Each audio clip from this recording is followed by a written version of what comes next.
Hello tout le monde et bienvenue dans cette nouvelle vidéo de QGIS dans laquelle je vais vous montrer comment vous pouvez rajouter des fonds de carte de Google ou OpenStreetMap pour pouvoir travailler beaucoup plus facilement. Alors, je fais cette vidéo pour mettre à jour sur la précédente vidéo qui a été déjà faite, je pense que sur laquelle il y a reçu beaucoup de commentaires que les gens ont beaucoup apprécié puisque d'après ce que je vois, il y a beaucoup qui rencontraient ce genre de problème pour accéder à des fonds de carte. D'accord? Alors, cela peut être dû à plusieurs raisons. Premièrement, dû à la différence de version de QGIS que vous utilisez. Il y a, comme vous le savez, à chaque fois, QGIS, il met à jour une version qui va au-delà de ce que faisait la précédente. D'accord? Peut-être juste pour rajouter une version beaucoup plus stable. Parfois, ça peut être dû à une nouvelle version qui vient sur le marché sur laquelle il y a d'autres plugins qui ne sont pas pris en compte dans la précédente ou qui ne sont pas pris en compte ou qui ont été directement corrigés ou qui rencontrent des problèmes qui ont du mal à s'adapter par rapport à la nouvelle. Donc, c'est pour cela vous n'avez pas donc accès à d'autres cartes que vous aviez précédemment et donc cette nouvelle carte et donc la nouvelle version va vous permettre donc d'accéder à d'autres fonctionnalités peut-être que vous ne saviez pas. Ça peut être tout simplement dû à d'autres problèmes qui sont peut-être dus à votre ordinateur ou au paramétrage ou configuration locale que vous utilisez. Donc, sans perdre du temps, aujourd'hui, je vais vous montrer trois méthodes que vous pouvez utiliser.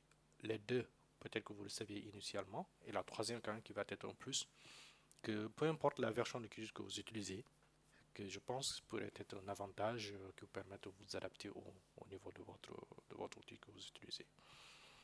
Alors, nous allons donc commencer. Si vous utilisez la dernière version de QGIS que vous venez de télécharger ou l'avant-dernière qui est beaucoup plus stable, vous allez donc directement dans l'onglet Exploration, faire un double clic sur OpenStreetMap et vous avez ce fond de carte qui apparaît directement. D'accord? Et à travers ici, vous avez directement accès à une base map sur laquelle vous pouvez travailler, qui va vous permettre aussi de vous repérer ou de naviguer à travers QGIS en superposant, en important en superposant vos couches, des points, des shapes, et ainsi de suite. Si vous souhaitez peut-être faire des délimitations ou de construire des shapes sur la base des données de Google.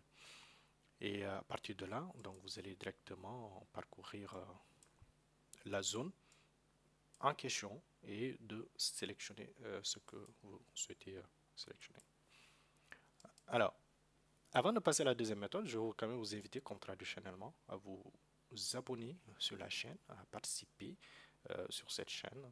Dites-moi en commentaire d'autres vidéos que vous souhaiterez voir et je pense que c'est un très grand plaisir de pouvoir revenir dessus. Euh, Avant la fin de la vidéo, j'ai aussi une petite annonce à vous faire qui va peut-être certainement être de grande utilité pour certains d'entre vous, puisque j'ai reçu pas mal de messages sur le chat de notre site qui nous indique qu'il y a certains qui veulent faire de la géométrie ou de travailler sur des bases de données qui peuvent aller dans ce sens-là. Donc abonnez-vous dans la chaîne et aussi visitez notre site pour pouvoir en apprendre beaucoup plus sur ce que nous faisons. Alors, la deuxième méthode qui va être d'aller sur... si vous n'avez pas le plugin, déjà c'est d'aller dans Plugin, puis d'installer le plugin. Donc pour ce faire, vous allez directement sur tous les plugins et là vous allez chercher Quick Map Service pour pouvoir installer Quick Map Service. Si ce n'est pas fait, vous allez directement cliquer sur installer. Si c'est déjà fait, tant mieux. D'accord? Si l'outil est déjà installé, nous allons donc fermer cette fenêtre et là vous allez dans Web. Si votre outil, votre QGIS est paramétré avec en français selon la langue, hein, donc vous allez retrouver ici peut-être Internet pour ceux qui utilisent la version QGIS en français. Moi j'utilise donc en anglais, donc je vais trouver Web, je vais aller sur Web, qui est Internet pour ceux qui utilisent français. Et donc à travers là, vous avez Quick Map Service et vous avez tous ces services qui offrent des fonctionnalités d'accéder à des cartes en ligne à travers des API qui sont déjà préconfigurées. Et donc, pour ce faire, comme vous le voyez, moi j'ai plusieurs cartes qui apparaissent. Donc, je peux utiliser des cartes Bing que vous avez ici. Donc, je peux aussi utiliser des cartes Ignore. La carte Bing que nous avons là, d'accord? Je peux aussi utiliser une autre carte, par exemple, qui peut être une carte de Google hybride, par exemple, que nous avons ici, qui est celle-là. Je peux aussi utiliser une autre carte qui est la carte Google Satellite, que vous voyez ici, qui est aussi celle-là. Donc, cet outil va me permettre donc d'accéder à plusieurs types de cartes qui n'existent pas par défaut sur QGIS. J'ai aussi accès à USGS, les tectoniques des plaques. Tous ceux qui ont l'habitude de travailler avec des données cartographiques ou qui ont fait une formation à SIG, donc savent à quoi cela fait référence, d'accord? Et vous avez aussi des cartes OSM selon différentes catégories que vous avez ici, d'accord? Vous pouvez aussi directement, en cliquant sur la carte, vous pouvez donc rajouter à travers là, donc qui apparaît à travers ici. Donc cet outil, comme vous le voyez, va vous permettre quand même d'accéder à plusieurs types de cartes. Donc, voici la question la plus importante. Comment donc nous allons faire pour paramétrer ou accéder à ce type de service? C'est très simple. Pour ce faire, vous allez directement sur Settings. Et quand vous allez sur Settings, vous avez une nouvelle fenêtre qui va apparaître. Et sur cette fenêtre, vous allez sur More Services. Et donc, quand vous arrivez sur More Services, vous allez cliquer sur Get Contributed Pack. Et donc, si vous cliquez ici, ce qui va faire charger les fonds de carte sur lesquels que moi j'ai accès, peut-être que vous n'avez pas accès pour le moment. Donc, vous avez Last version of Contribute Pack was downloaded. La dernière version des packs de contribution a été téléchargée. Et donc, vous pouvez cliquer ici sur OK, puis cliquer sur Save ou Enregistrer. Et quand vous revenez ici, normalement, vous devez avoir accès à toutes les options que moi j'ai et à travers ici. Et donc, là, vous avez accès à toutes les cartes que vous avez. Vous avez aussi accès aux cartes Esri, ainsi de suite. Ce qui va vous permettre donc de faire la même chose que moi je suis en train de faire là, qui va vous donner accès aux cartes de Bing, aux cartes hybrides. Donc, vous voyez, donc cet outil va vous donner la possibilité d'accéder à plusieurs d'autres options que vous n'avez pas forcément accès par défaut à l'intérieur de QGIS. Si vous n'avez pas accès à tout cela, je vais donc dans un instant vous montrer la troisième méthode qui va vous permettre d'accéder à des fonds de cartes. Peu importe la version de QGIS que vous utilisez, peut-être que vous avez certains problèmes techniques au sein de votre entreprise qui ne vous permettent pas d'accéder à ces services.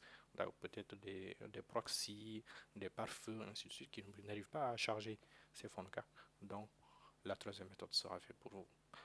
Avant d'arriver à la troisième méthode, je veux donc vous inviter à visiter notre site, hein, par exemple, que vous allez trouver sur www.gojambar.com, à travers laquelle nous donnons des cours sur plusieurs thématiques, d'accord, sur lesquelles je vous invite donc à rejoindre, à soutenir la communauté et surtout, une très bonne nouvelle pour vous, puisque prochainement, nous allons, à travers des demandes que nous avons reçues, des formations en géomatique, en cartographie, ainsi de suite, ou peut-être en intelligence artificielle.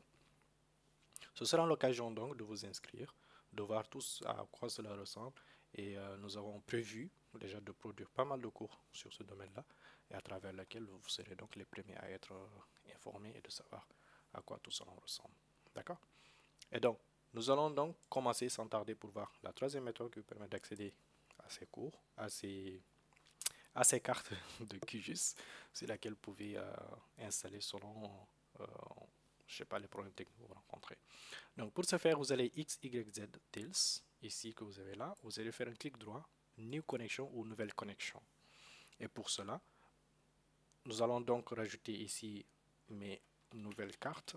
Vous pouvez rajouter selon le nom que vous souhaitez. Par exemple, ma carte la plus jolie, ou mes cartes Google, ou mes cartes en local. Choisissez le nom que vous souhaitez, peu importe. Une fois que vous avez saisi le nom de ce que vous souhaitez paramétrer comme par défaut, qui va apparaître sur cette liste-là, et donc, nous allons donc choisir ce lien. Avant ce lien, donc vous voyez ici OpenStreetMap, hybride, satellite. Vous pouvez rajouter autant de cartes que vous souhaitez à travers cette fonctionnalité. Par exemple, là, si nous revenons ici, je vais juste vous montrer, par exemple là, si vous n'avez pas accès à ces cartes par défaut à travers les outils Quick Map Series que nous avons ici, Google Satellite, et quand nous arrivons sur Google, vous avez des cartes hybrides, des cartes road, des cartes satellites, des cartes de terrain et des cartes de trafic. Selon les différents types de cartes que vous souhaitez intégrer, vous pouvez donc nommer, d'accord, à travers le lien qui est en bas, donc vous pouvez nommer la carte telle que vous souhaitez que ça apparaisse de l'autre côté, pour pouvoir les retrouver facilement. Par exemple, vous pouvez configurer ici des cartes de Google Satellite, de Google Traffic, de Google Road, ainsi de suite. Et donc, si nous revenons sur cette fenêtre-là, vous allez retrouver cette page. Donc, imaginons que vous souhaitez rajouter une carte de Google Satellite. Dans ce cas-là, le nommage le plus adéquat quand même pour se retrouver facilement serait de rajouter ici ma carte Google Satellite. D'accord? Donc, moi, j'ai juste laissé cela, c'était juste en guise d'exemple. Vous pouvez le paramétrer comme vous le voulez. Et là, vous allez donc rajouter le lien que nous venons de cliquer là, de sélectionner là-bas, puis cliquer directement sur OK. Vous voyez, c'est très simple. Nous venons donc de rajouter la carte. Elle vient de rajouter sur les nouvelles cartes que nous avions ici. Et donc, nous allons désélectionner tout cela. D'accord? Là, nous n'avons rien. C'est comme par exemple, dans votre cas, vous n'avez pas accès à ces cartes. Et là, vous pouvez revenir ici, faire un double clic. Et voilà, bing, la carte elle apparaît. À travers là, vous pouvez faire un zoom selon le lieu que vous souhaitez travailler et de cliquer pour pouvoir utiliser la carte Google Service sans pour autant accéder au plugin QGIS ou des problématiques de restriction interne que vous avez. Et voilà, c'est tout. Nous arrivons donc à la fin de cette vidéo. Je vous invite donc à vous abonner, à partager, à rejoindre la communauté à travers le site en ligne et pour pouvoir participer à d'autres cours qui viendront qui sont beaucoup plus intéressants. Et dites-moi surtout en commentaire si vous avez aimé cette vidéo, ce que vous avez aimé, ce que vous n'avez pas aimé, si ça a été utile ou pas, ou surtout de dire les prochains cours que vous souhaitez voir et les problématiques que vous rencontrez. À très bientôt. Merci.